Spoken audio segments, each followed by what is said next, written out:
A long-bladed knife. A murderer's weapon. This object will probably be useful to me. It's an ABC. Did Cust drop it when he opened the window, or was it Mrs. Marbury while she was cleaning? Cust is parsimonious. He keeps his pencils and sharpens them until there is nothing left. It is clear that he did not grow up in luxury. I have to get the ribbon. How am I going to do it?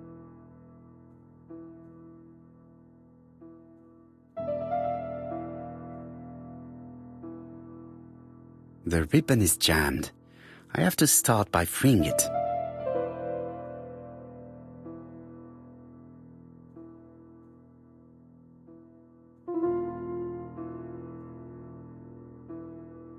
The right-hand heel has been removed.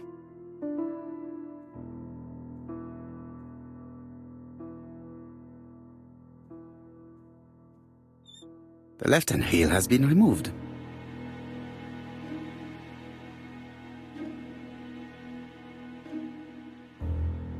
Something is blocking the ribbon. And here is the ribbon. Let us see if it was indeed used to write the letters sent by ABC. I only need the ink ribbon for my inquiry. I will let Jack clean the keyboard if he wishes.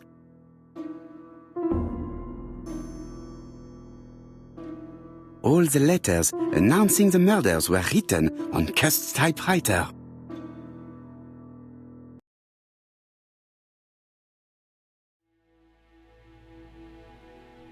John Milligan, Managing Director, Silky Legs, Frederick Street, Leicester. To A.B. Cust, Marbury's Guest House, 1935, May the 21st. Dear Sir, further to our... Regarding the schedule of your rounds, please do as following. June 21, Andover. Arrive by train the 20th in the evening and get a room at Station Hotel. Start your turn in the north part of the town. This letter establishes that Cust went to Andover, but the ink has hidden the destinations of his other trips. I know from Mrs. Marbury that he went to Churston. I just have to show that he went to Bexhill, and I will have proved that he was present at all the crime scenes.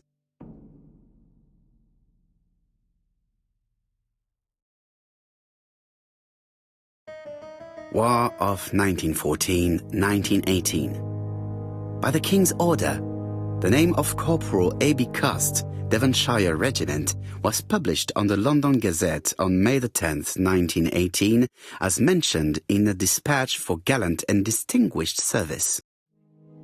An army dispatch, wounded on the Somme front, victim of a gas attack, Corporal Cust greatly deserves his distinction.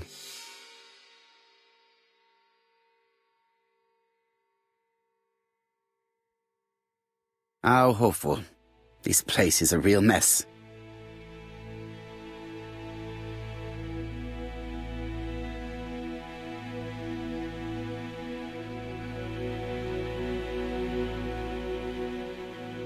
The least we can say that Mr. Cust is not very concerned about order and balance.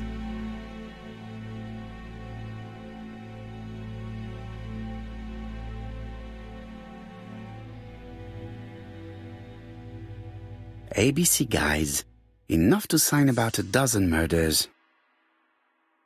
It's closed.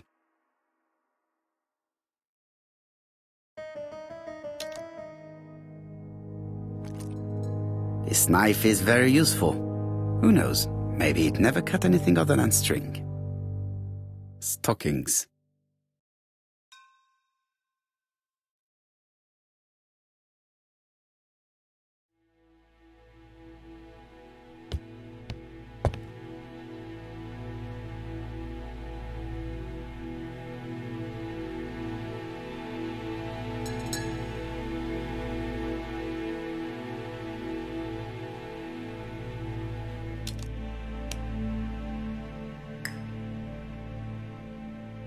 It is not the right time.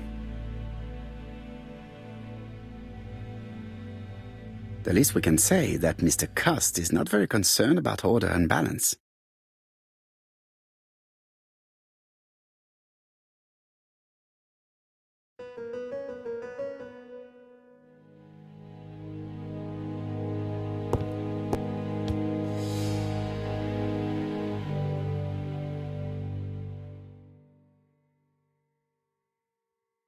The least we can say that Mr. Cust is not very concerned about order and balance.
The least we can say that Mr. Cust is not very concerned about order and balance.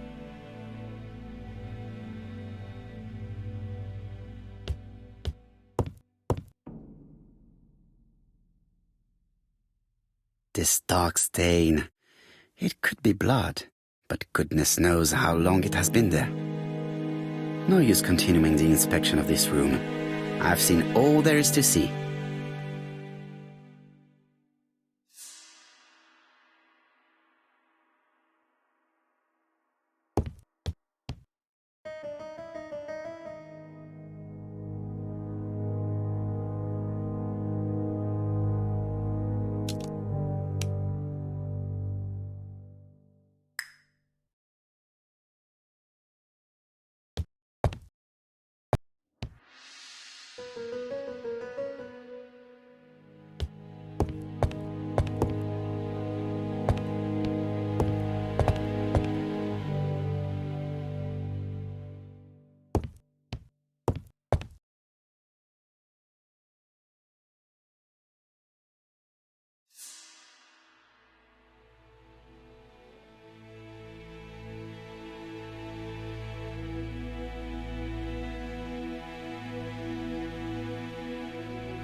Goodbye, Mrs. Marbury. Thank you for... Bye. Ah, Chief Inspector. I was about to leave. Good evening, Chief Inspector. Welcome. Please excuse me, I must go to the kitchen. I'll leave the key of Mr. Cust on the counter. I'm sorry I'm late. I've spent ages with the Doncaster police. And you? I have established one fact. On 3 occasions, Cust was at the scene on the day of the crimes.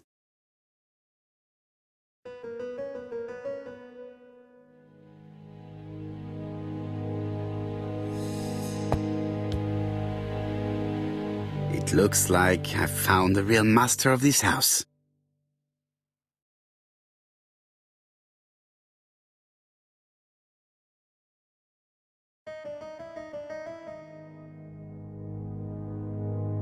There is no need to worry about the household cat. I'm sure that Mrs. Marbury lets it do what it pleases.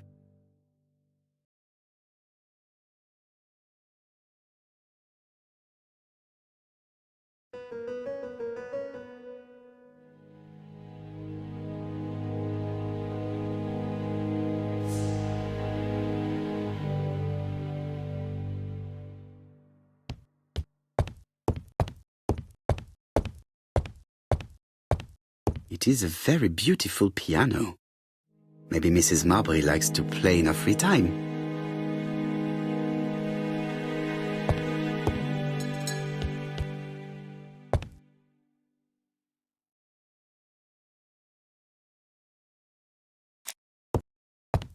I had best talk to Jap.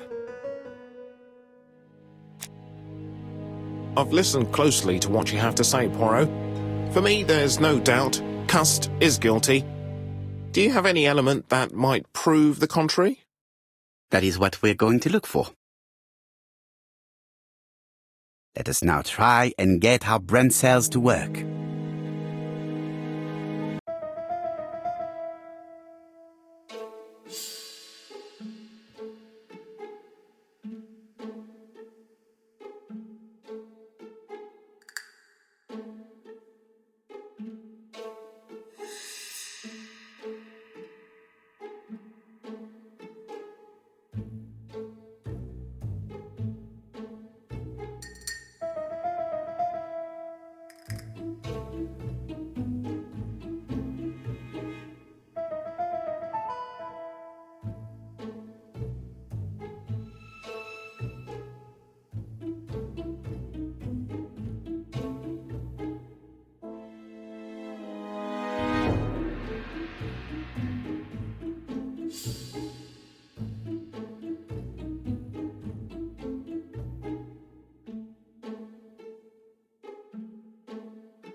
The evidence against Cust is overwhelming. His presence at the scenes, the knife, the blood-stained shirt, the ABCs in a box. C'est vrai. However, the blood Mrs. Marbury saw on Cust's shirt may have been his own. According to his medical records, he suffers from hemoptysis. The murderer cut Sir Carmichael's throat from behind, and the blood spurted outwards. You would expect the murderer's shirt to be stained on the sleeves, not on the buttonholes, yet we see quite the opposite. You would expect the murderer to keep the newspaper articles about his crimes. But Cust's collection starts in Cheston, as if it discovered the case rather late. I agree it's troubling, but it doesn't change my mind. There's small details that we should be able to clear up by questioning Cust. When can we talk to him? Doncaster is sending him to us on the first train. Are they questioning him already? He says he can't remember a thing. It's plausible. Doctors say he suffers from absences and amnesia. Mrs. Marbury has confirmed this. He may have done the murders in an altered state. A familiar situation. It's not enough to clear his name.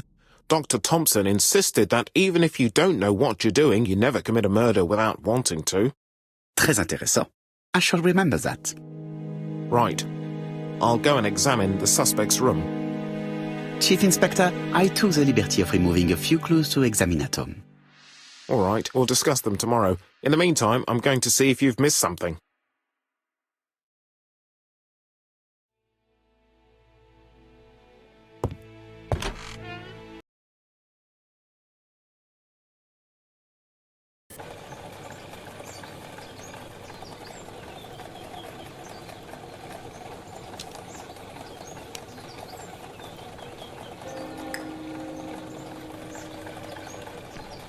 Marbury.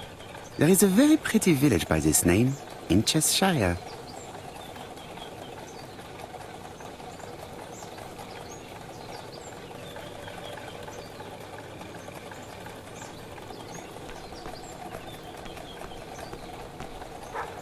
To Scotland Yard, please.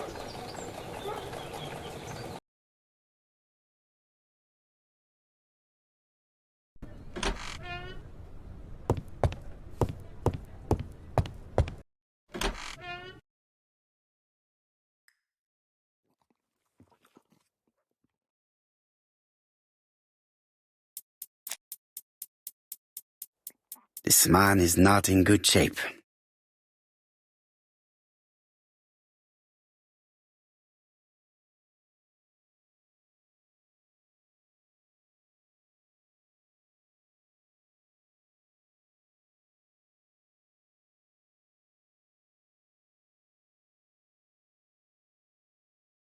He is worried and very tired, and other police have been hard on him.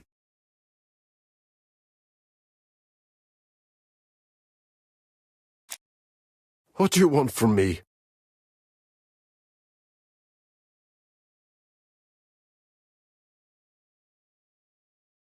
Good day, Mr. Cust. I am Hercule Poirot. Ah, you're the detective.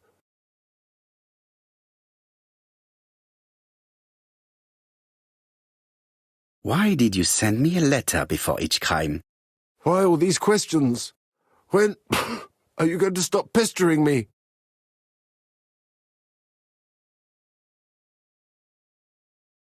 Maybe you forgot that you wrote these letters. Yes, it's true. Sometimes I forget. Maybe I did type them.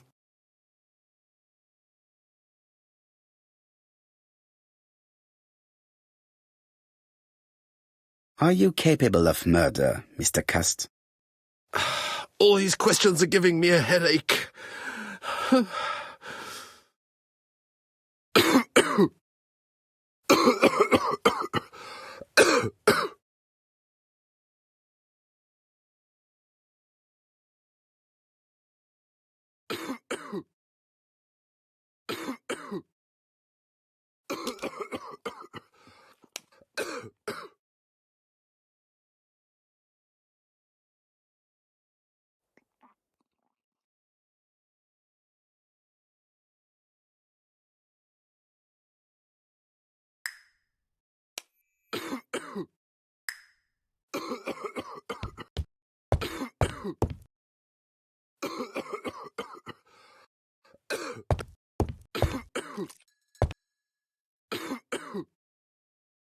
Take this.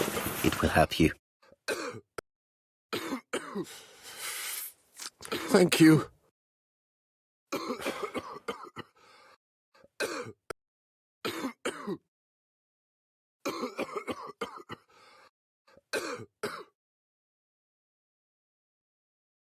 Oh, good God, my shirt is covered in blood again. Bon. I now know where the bloodstains Mrs. Marbury saw came from. Are you well enough to speak? Yes, I feel much better.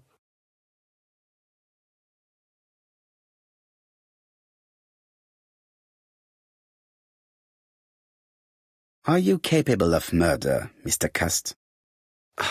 All these questions are giving me a headache.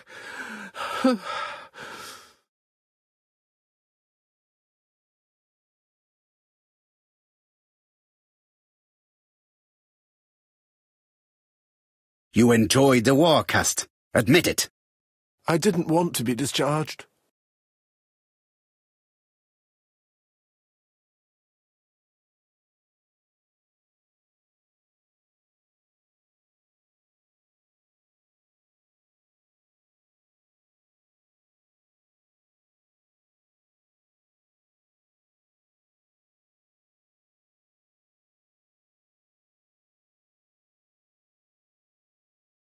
And to thank him, you murdered him? Stop talking about these murders.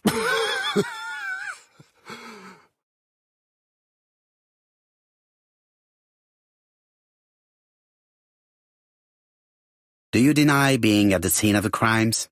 So? There was no harm in being there. It was only for my work. You were seen at all the crime scenes. Yes, I was. I travel a lot, but not for pleasure. I am terribly unwell in trains.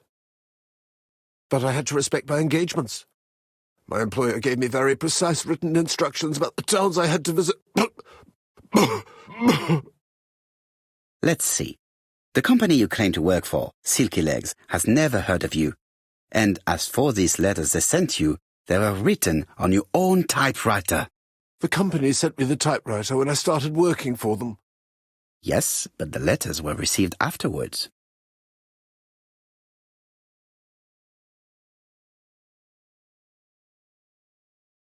So it would appear that you typed them before sending them to yourself. I don't remember.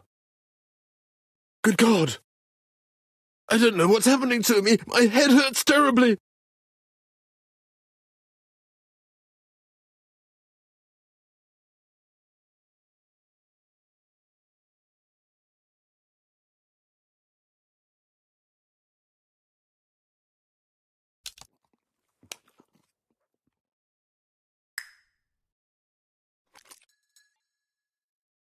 Take this. It will help you.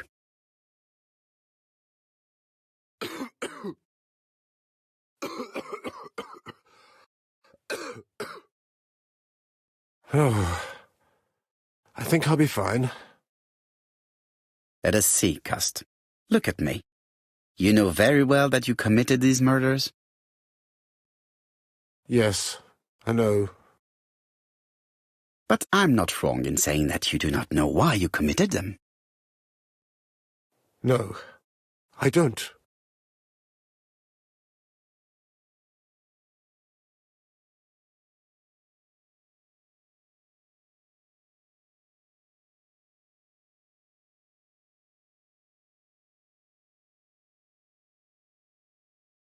Let us leave Cust alone. He's at the end of his tether.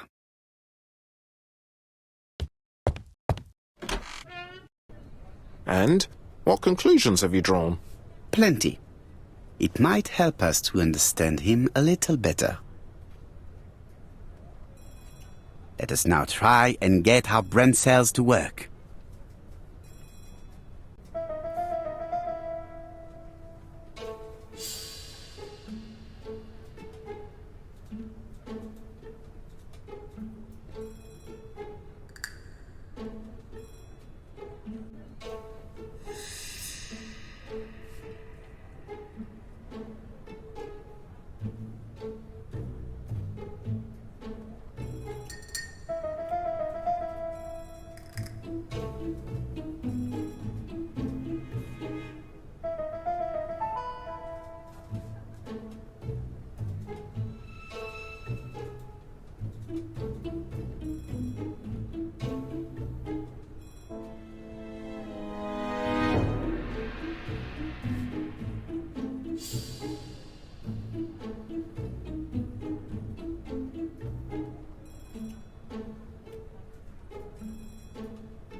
I don't see any clearer than before. This is worse. There is one point to highlight. C'est curieux. Cust admits that he killed, but he does not know why. What did Dr. Thompson say? Even if Cust killed while in an altered state, it still must have been his deepest desire. He must have had a motive. Let's keep it simple. Never mind his motive. He confessed. But you see, he can confess to anything and everything. He denied the murders and then confessed to them. He confirmed that he never typed the letters. Then, with great ease, I managed to get him say quite the opposite. Come on, he behaved like a guilty man. He lied to his landlady. Because deep down he believes himself guilty. From the papers, he noticed that he had always been at the scene of the crimes. He must think that he killed and then simply forgot what he had done. How can you be so sure? Let us look at his psychological profile. You will understand my point of view. Let us now try and get our brain cells to work.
You see? Cust's character is quite the opposite of the murderer's. But if he's a madman, can we really talk about his character? You know very well that our murderer does not behave like a psychopath. Apart from the signature, there is no ritual or repetition in the choice of victims. Very well, you're right as always.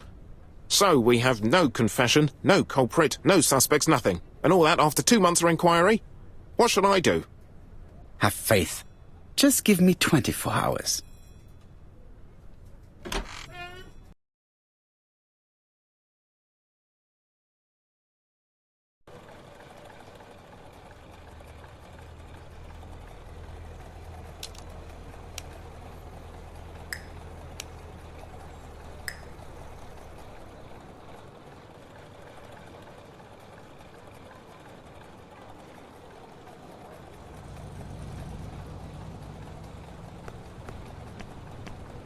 To White Haven, please.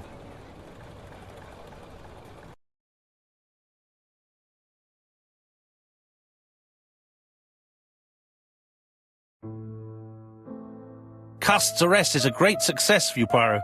It's all clear now, except maybe one or two details. Details. Ah, mon ami. The devil is in the detail, as we say. Excuse me? Patience, Hastings. Everything will be clear once our guests arrive. Best be prepared. Slip a revolver into your pocket before they do. A revolver? But Poirot, what are you afraid of? Trust me. It is important you carry a weapon for this meeting. I will lend you mine. What about telling me what you have in mind? Surtout pas. You wouldn't be able to play your role. Wait one moment, I will bring you my weapon.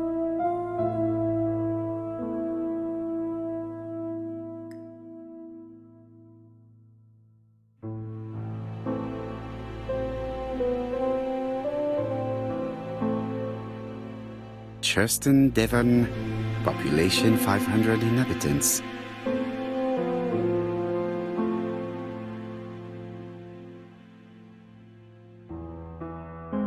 Hastings, photo album.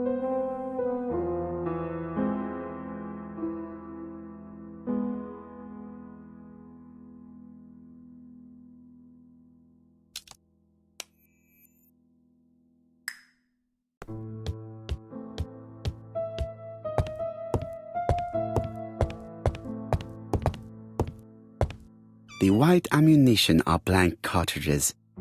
The others are real bullets. The revolver is loaded with real bullets. I still have time to choose blanks. The revolver is loaded with blanks. I still have time to choose real bullets.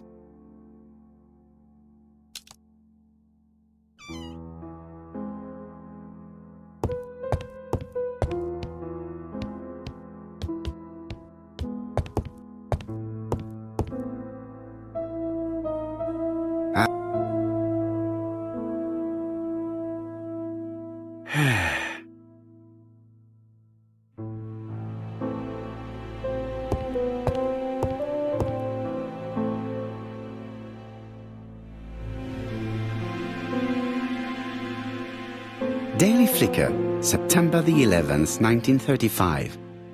ABC affair, Terminus Doncaster, Japp and Poirot arrest the killer. A.B. Cust is the name of the alphabet murderer. The police have arrested him in a hotel in Doncaster. He was preparing to kill his fourth victim, Mr. Dick Dudley Dunbar, the establishment manager. Mr. Dunbar owes his life to the miraculous intervention of Inspector Japp of Scotland Yard and Detective Hercule Poirot. The Lancet, September 11th, 1935. General Medical Journal. The alphabet murderer is not psychotic, according to Professor Thompson. In an early issue, we claimed that the alphabet murderer was not psychotic. Our assertion has just been confirmed by Professor Thompson, a Scotland Yard expert, who has spoken to the prisoner at great length. Not all obsessional killers are psychotic, he explained. It is true that Cust has a disturbed personality and memory disorders. But his amnesia, whether real or pretended, does not alter the fact that he was perfectly lucid at the time of his acts. Therefore, he will not escape punishment.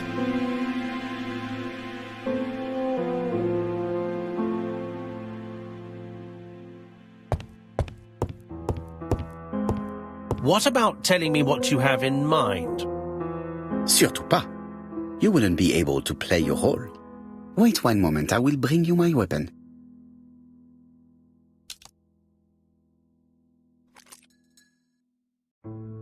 Voila, I entrust you with my weapon. It has hardly been used, it is almost new.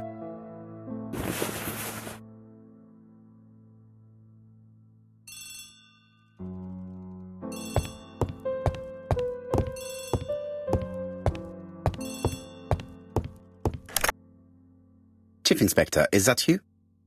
Yes. Sorry, but we haven't found anything. Have you checked the typewriter? And the packaging, the letter, and the ribbon reel. We've only found prints left by Cust and his landlady. Well, never mind, I shall make do. So, are you still going to hold your meeting? Of course, Chief Inspector. I can hear my guest coming up the stairs. Why have you brought us here, Mr. Poirot? Since Cuss' arrest, I thought it was all done and dusted. Miss Gray formally identified him, as well as Miss Barnard. Yes, and the stockings he saw drove the same brand as the ones found at my aunt's. This is all true. However, a case is not closed if some questions remain open. And one question is, why did the murderer send me his letters? Why did he challenge me, Hercule Poirot? Perhaps he wanted to play with you, to taunt you. Xenophobia? Maybe he didn't like you because you're foreign. I may be wrong, but maybe by provoking you, he was looking for glory? All these theories should be studied.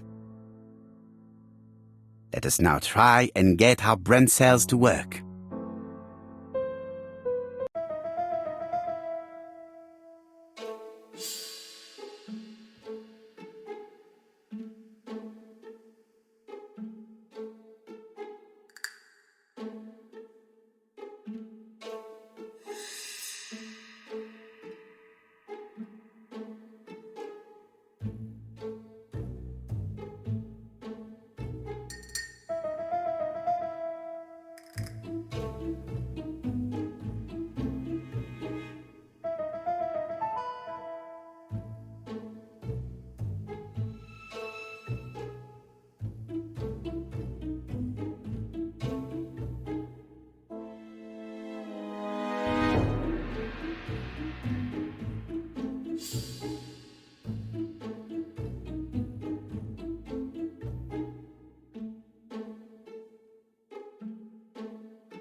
Is everything clear now?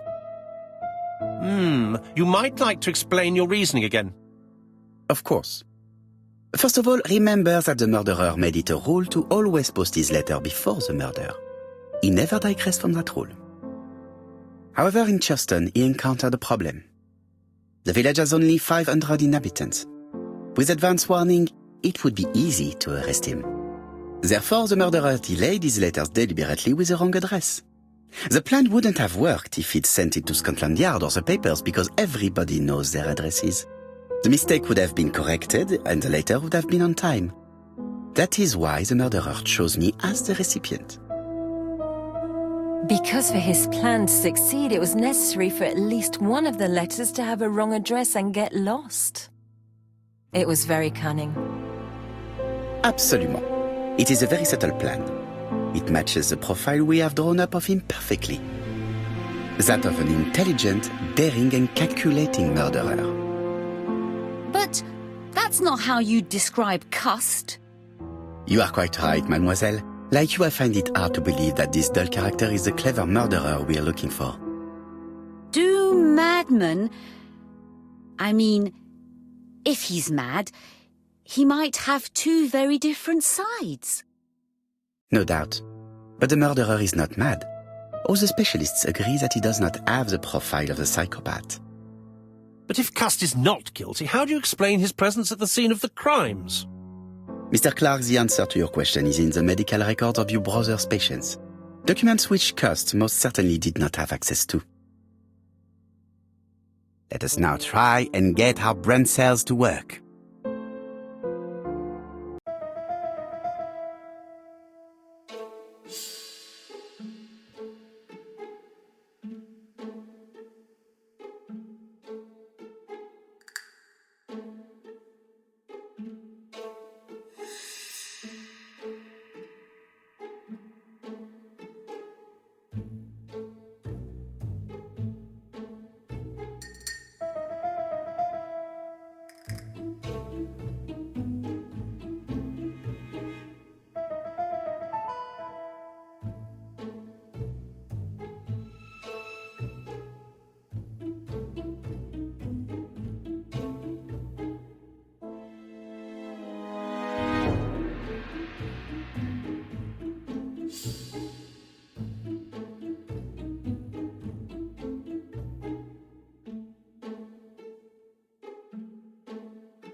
Dr. Clark's patients' records provided a very useful list of potential victims, sorted by alphabetical order.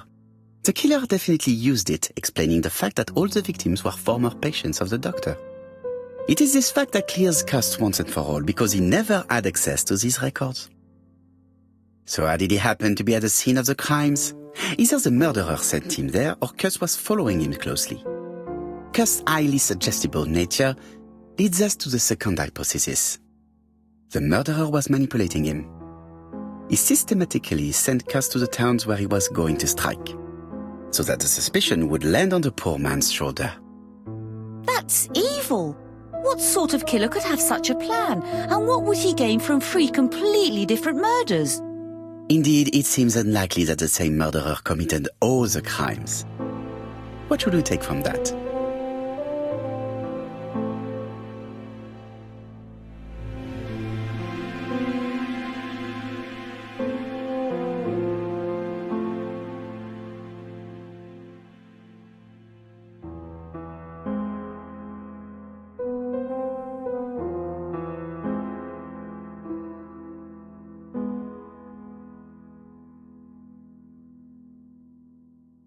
There is not one murderer but 3 accomplices, who all use the same scenario. Do you mean that 3 murderers with quite different aims joined forces to create a smoke screen? Here's another question. Is it still necessary to find a motive for each crime? And the one in Andover poses problem. Why was poor Mrs. Asher killed? Indeed. It would be best to forget the theory.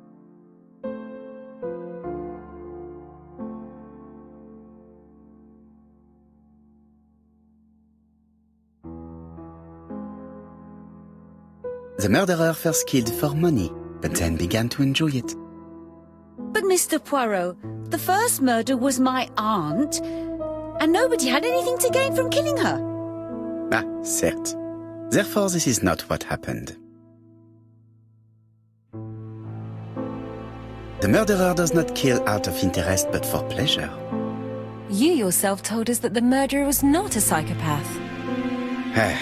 Oui, absolument. Therefore, let us look. Just one murder was of benefit to the murderer. The others were just diversions. On reflection, there is only one conclusion. The murderer killed once out of interest and twice to divert our attention. This reasoning points at 2 potential culprits. Franklin Clark. Donald Fraser? Yes, mademoiselle. That's good thinking. Mr. Fraser may have killed Betty out of jealousy. Mr. Clark may have killed his brother in order to inherit his large fortune. Both have a motive. But Donald did not have access to Dr. Clark's records. Please allow me to disagree with you, mademoiselle.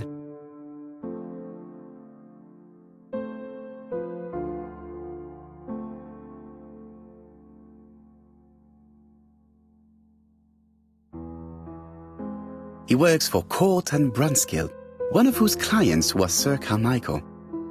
It doesn't prove that I went to Comeside. You could have done it, and you may have used the opportunity to take a look at Sir Carmichael's records. You think I'm guilty? You or Mr. Franklin Clark? That's ridiculous. Both of you have a motive. The question is, which of you has the profile that most resembles the murderer? Let us now try and get our brain cells to work.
Ladies and gentlemen, Donald may share many character traits with the murderer, but he does not have his cold indifference. He has a temper. It is hard to imagine him planning anything. Also, jealousy is his motive, and crimes of passion are rarely planned. Right, I suppose it's my turn to be subjected to the same scrutiny. Absolument, Mr. Clark. Let us now try and get our brain cells to work.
As you have all seen, there is a disturbing similarity between Mr. Clark's profile and that of the killer. In actual fact, it is exactly the same. Mr. Poirot, your psychological studies are interesting, but your conclusions do not add up. Why would I have wished my brother's death? The inheritance is lawfully mine. I just have to wait. No, you had to act quickly.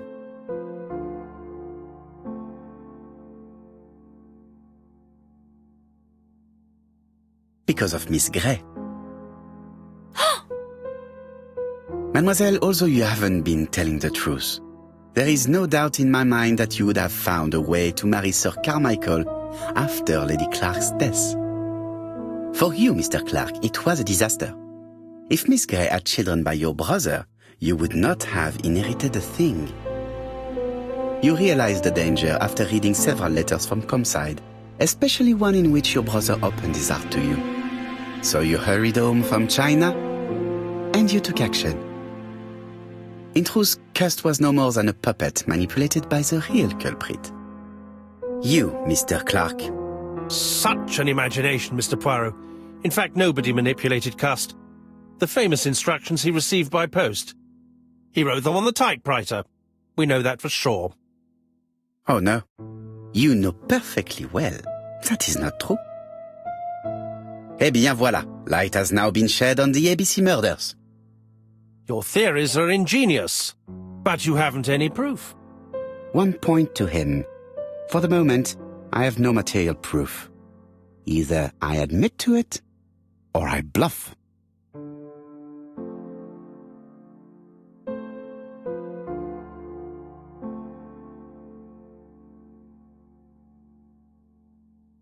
One thing proves it. A carton of placed cigarettes you stole from Mrs. Asher and found at your home. You have nothing on me. You're bluffing, Mr. Poirot. Come on, Thora, there's nothing for us to do here. Don't touch me. Thora! I understand why you never wanted to lend me your new typewriter, and why you were searching through your brother's things. And the hole you dug on the moors. What did you hide there?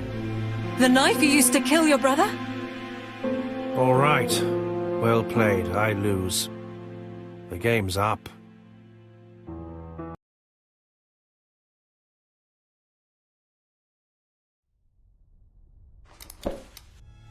Don't come near me!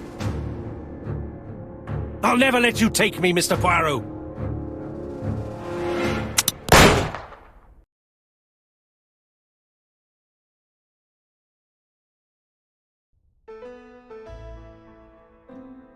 I'm sorry, Mr. Clark, there is no easy death for you. I expected your reaction, so I used blanks. I'm sorry, mademoiselle, but your second chance has been lost. Franklin Clark will never inherit his brother's fortune.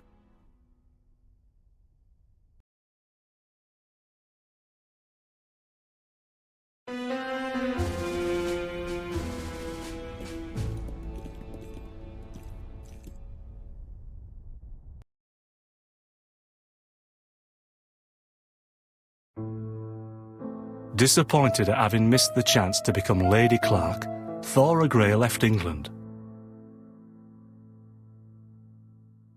Donald Fraser and Megan Barnard married. On Poirot's recommendation, Mary Drower started to work for Lady Clark. The elderly lady's condition suddenly took a turn for the better.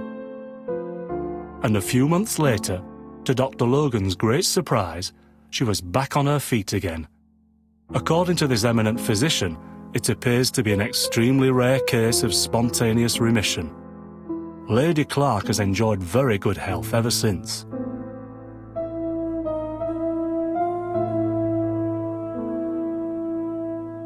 Journal of an Innocent, the incredible story of ABC. As for A.B. Cust, after being advised by Poirot, he made a great deal of money by selling his story to the press. And as for me, and with business booming, the Black Swan has become the #1 tourist attraction in the whole of Yorkshire, even more popular than York Minster.